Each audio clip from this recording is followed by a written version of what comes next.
Quien te habla, Irma Green Longar, estudiante de la Maestría de Estudios de la Mujer de la Universidad Central de Venezuela. En esta oportunidad vamos a conocer acerca del pensamiento intelectual de las ideas del filósofo suizo Jean-Jacques Rousseau. En esta oportunidad vamos a trabajar desde la perspectiva educativa, ya que normalmente este autor se caracteriza y surge del interés tanto lo político como lo social. En este caso vamos a utilizar como referente para poder abordar su pensamiento en materia educativa es la obra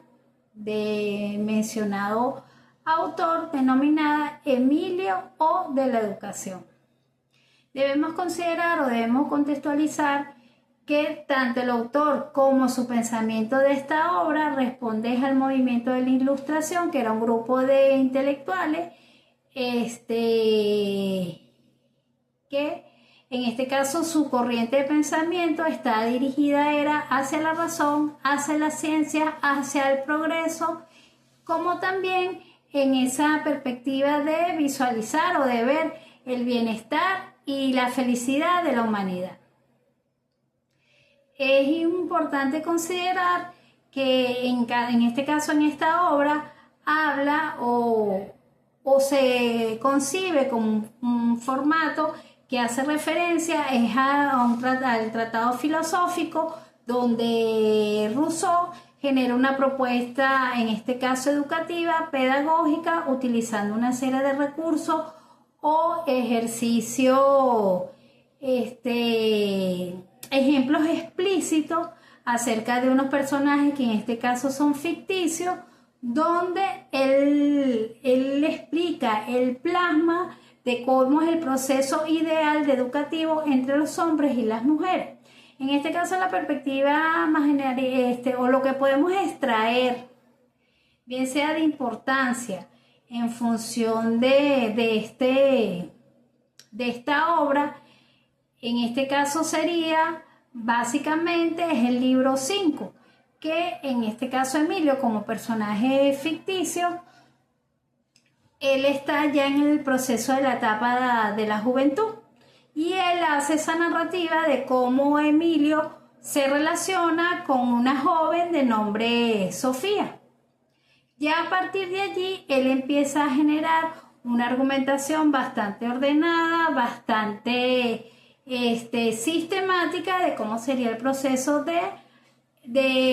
formación educativo, de aprendizaje entre los hombres y las mujeres. Es importante destacar que en este caso, esta corriente filosófica, existe la concepción o el conocimiento de que el individuo universal está centrado netamente en los hombres y no en las mujeres.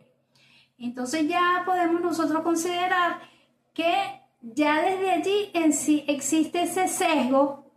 de considerar al hombre que es el que tiene la racionalidad, es el que tiene la razón, es el que puede responder a estos principios universales de la libertad,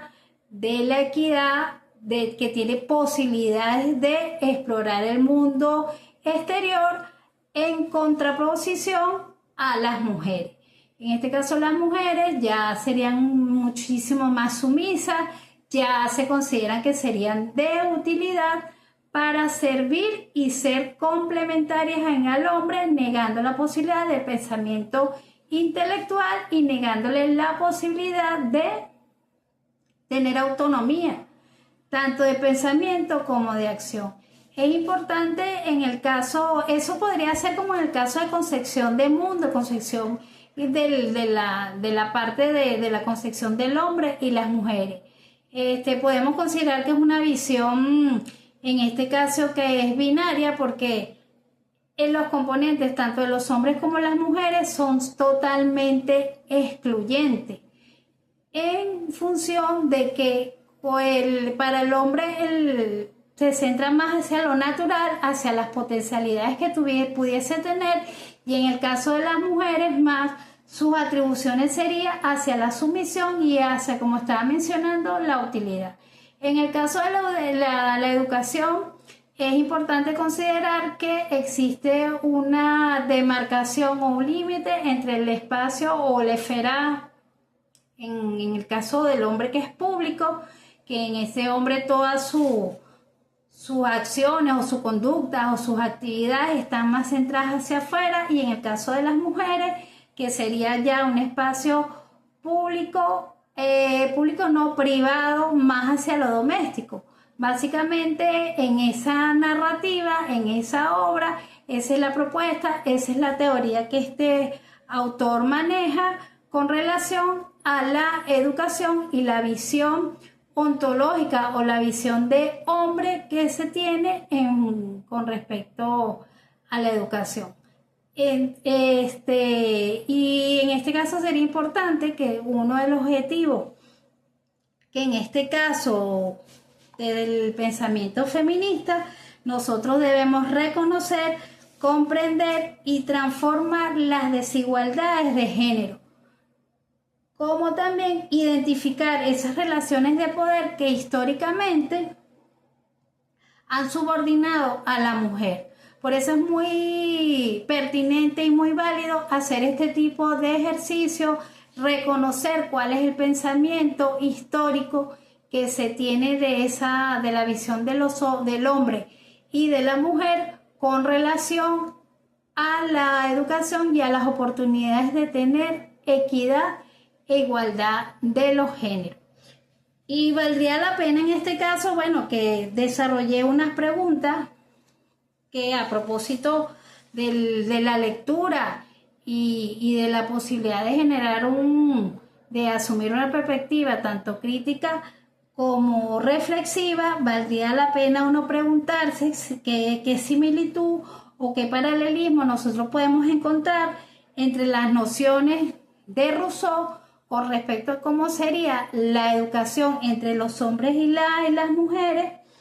y que igual en estos tiempos a nivel contemporáneo en nuestra sociedad estas desigualdades de géneros en la educación todavía persisten. Como también nosotros podríamos tener la oportunidad de preguntarnos qué lecciones nosotros podemos aprender con respecto al pensamiento crítico feminista, y también repensar cuáles son las prácticas educativas y actuales para promover una educación mucho más equitativa, donde tenga la posibilidad de